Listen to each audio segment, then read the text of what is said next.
Greetings and welcome to Let's Play My Channel logo. Today I wanted to talk about a few things gaming related. There was a Twitter discussion or so that kind of sparked my interest, and I will switch over to it. Not there. As you can see, it is about this hardcore and casual type of gaming, which I think is a fairly important issue to talk about and to differentiate. Not because I want to exclude people from gaming or so. I think if you say yourself, I am a gamer, then I'm fine with that. Even if you just play mobile games, that's kinda okay-ish. I'm not too fond or not too keen on keeping the game identity pure or so. What I have a problem with is other people, like the media, forcing others into being a gamer. And then we have that strange statistics that state that 50% of women, for example, are gamers. Because they all play, or not all, but a lot of, well, Farmville players, for example, are women. Which is totally fine. They are not gamers. They don't identify as a gamer. And the funny thing is, on one hand, the media claims that 50% of women are gamers, 50% of gamers are women, and on the other hand, they also claim that women are a minority in gaming. So it's like Schrödinger's argument. Depending on what they need at the moment, they are the majority, minority, whatever. I don't know. And the average gamer is whatever, I don't know. But I found this discussion interesting. Hardcore and casual refers to one approach to a video game, not a game type. There are casual Dark Soulers and hardcore Candy Crushers. The answer to this was, don't mind me just going to casually play Battletoads. I would say it's not a black and white kind of issue. It has a lot of gray areas. I disagree with the main guy, the lower one. Kinda agreeing with the upper one. There are certain games he chose pretty badly. He chose the games he used in his example pretty bad. I personally say you can't be a hardcore Candy Crush player, because Candy Crush has such a low skill level. I played it myself. It is a lot of reliantly on luck. You can say, okay, you can make better decisions or so in what kind of candy you choose, but you can't foresee it because you don't know what kind of candy comes from upside down.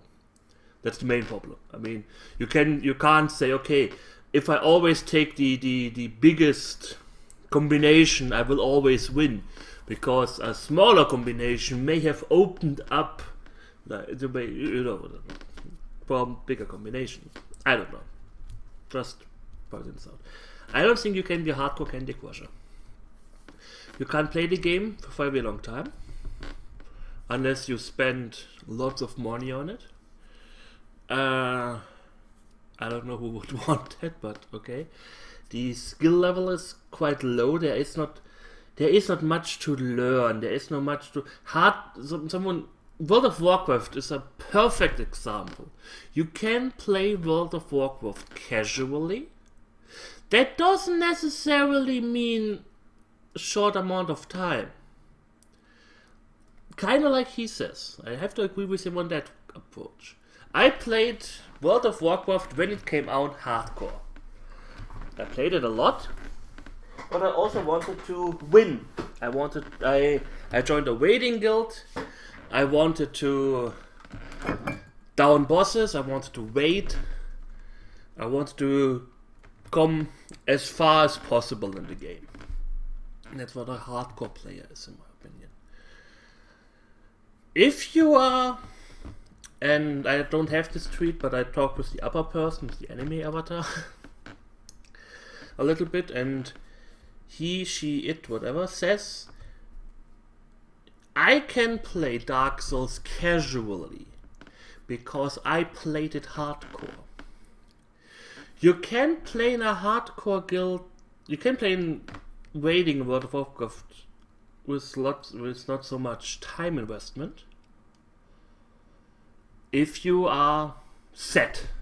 If you have a waiting guild that waits on your time, you can log in, you can play for less than people who play the game casually. When I was playing World of Warcraft around Cataclysm, Mist of Pandaria, I started to go really casual because of time. Well, not because of time necessarily. I played every day for 3 to 4, 5 hours. But I didn't play hardcore. I wasn't in a guild anymore that waited. I used the Dungeon Finder and the Wait Finder to, well, get my weight fix. I played a lot. More than maybe people. I was in a guild in the beginning of Cataclysm, and there were people who played less than me, but they were more hardcore. Because they were like, we have to break this down, we have to push forward. We also had casual players in our waiting guild in Vanilla WoW. Those people who didn't play that much or hadn't this I have to go now. We put them in when we needed a few more people because some others weren't there and so on. But they also hadn't a problem if they couldn't wait with us. And like both of those say like you can't casually play Dark Souls. I highly doubt that's possible. You can't just say, oh, I had a long day at work, I just wanted to relax a little bit. I'm going to casually play Dark Souls if you haven't mastered it. Because there is just no way of mastering this game if you play it casually. If you don't strive to win. If you don't want, like, learn. You shouldn't talk with your mouth full. I'm sorry, I was hungry.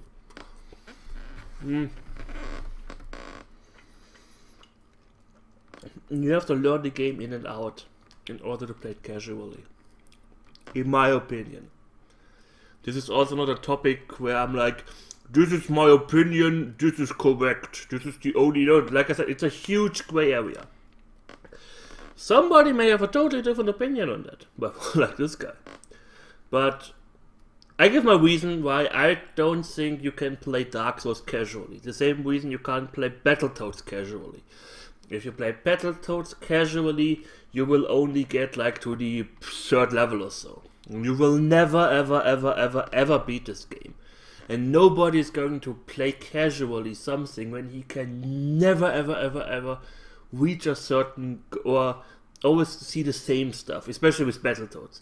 With World of Warcraft it may be different. Like I said, Wayfinder lets people show. I wouldn't have played WoW casually in vanilla or Wrath of the Lich King because there was just nothing to do. There are people who were looking for weights and they only did like the first 4 bosses of Icecrown Citadel. If I only saw the first 4 bosses in Icecrown Citadel and never ever more, then I wouldn't have played it. I'm brutally honest. That's like playing Battletoads over and over and over again and just seeing the first 3 levels. And that's kind of the thing, this is approach to hardcore casual. Why is it important? I personally think it's bad to claim that to shift the amount of people and the audience. want. It was the media as likes to do. There is, I hope I don't forget to link it, but here's a Medium article from the Steam Spy account, pretty good account to follow on Twitter, and he made a claim. He also mentioned World of Warcraft.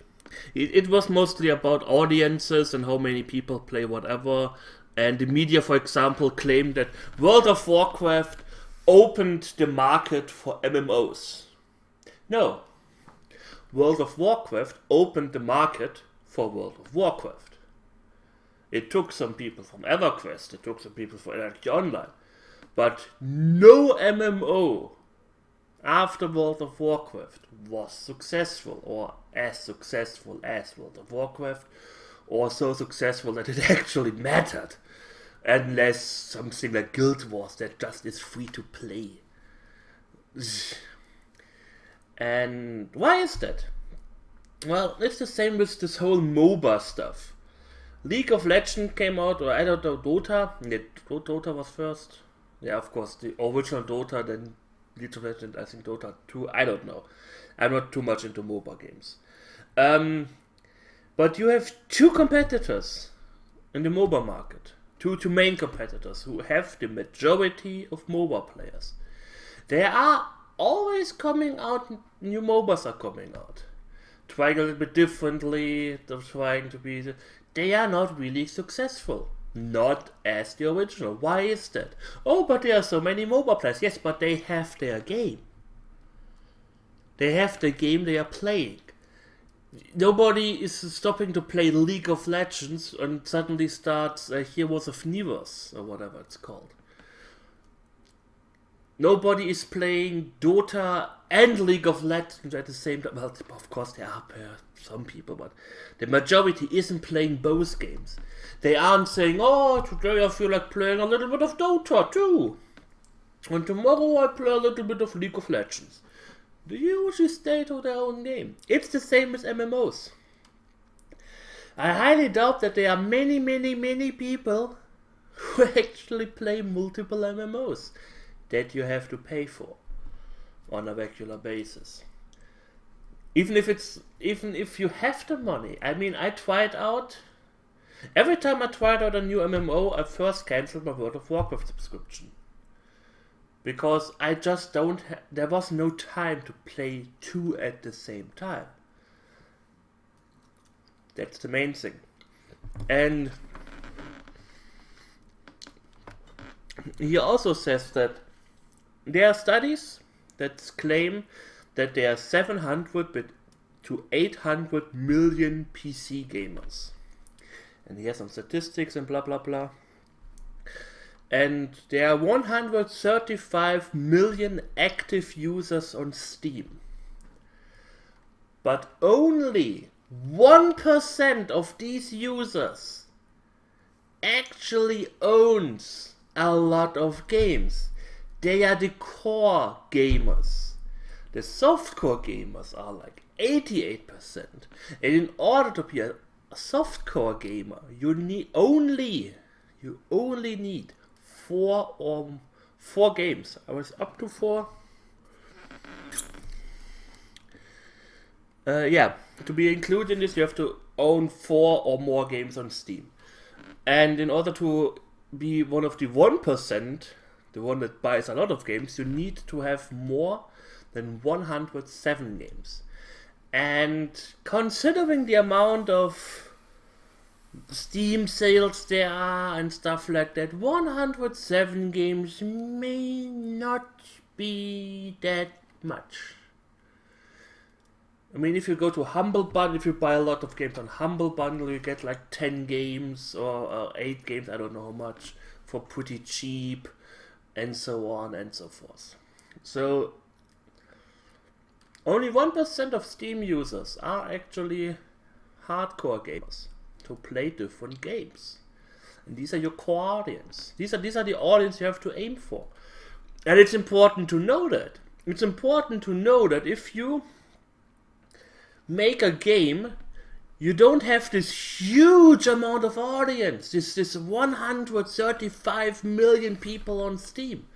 You are fighting for 1.3 million people on Steam. And that's why I think it's important to have this difference. Not everybody who plays a game is a gamer. Not everybody who plays a lot or 4 games is a gamer. Or is your audience. You need to know that. And I think that's why it's important. That's why it's important. There is no casual Dark Souls. Nobody buys Dark Souls, knows what Dark Souls is about, just to casually play it. You have a very niche audience of hardcore gamers who play Dark Souls. It is a pretty popular game, don't get me wrong, but not as popular as something else you may have, you know? And don't go into the MOBA market, because that one is dominated by something. It's important to have all this information going on.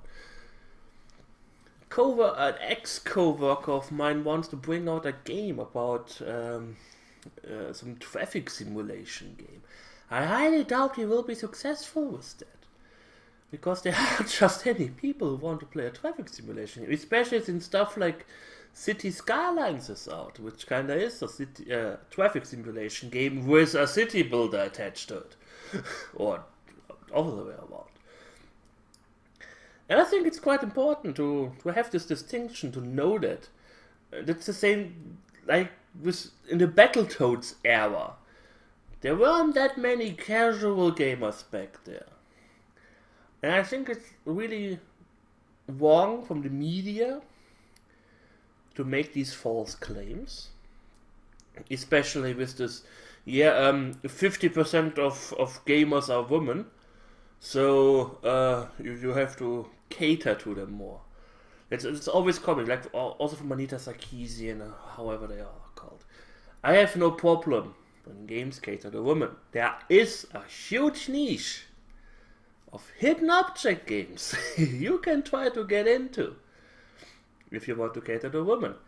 But some AAA studio that spends 500 million on a fucking title, it would be wrong for them to force them to somehow cater to. He also says in the article, there is no female audience. Not because they are so small or so. You have women playing Call of Duty and you also have them playing Cooking Mama. They are not the same type of audience just because they have boobs.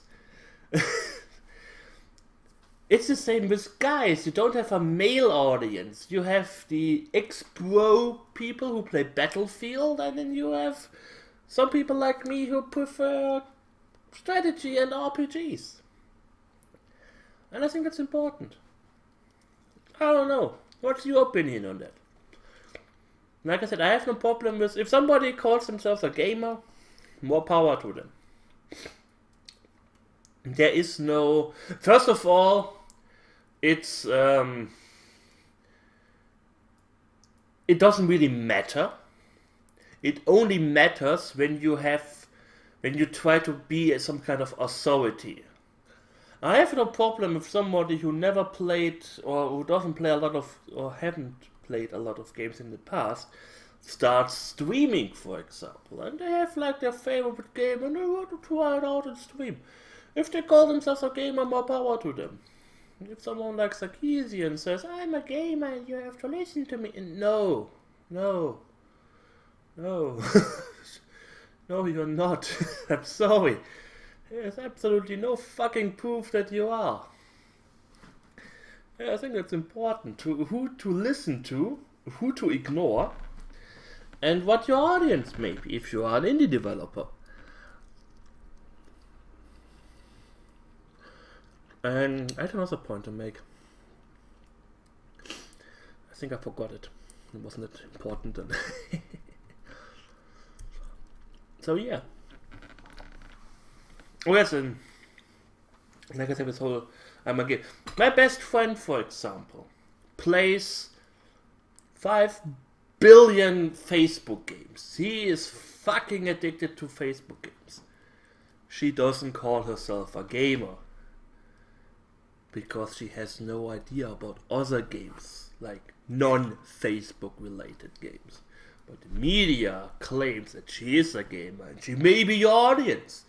She's never going to play Dark Souls. She's never going to play XCOM. She's never going to play. She's never going to play something else. She's playing Facebook games. It's like a whole different monster to play with. And you can't say, oh yeah, we have this huge audience. I think it's important. I don't know. I felt like talking about it because it's gaming related. I don't know. Let me know what you think. Like I said, my word is not the gospel.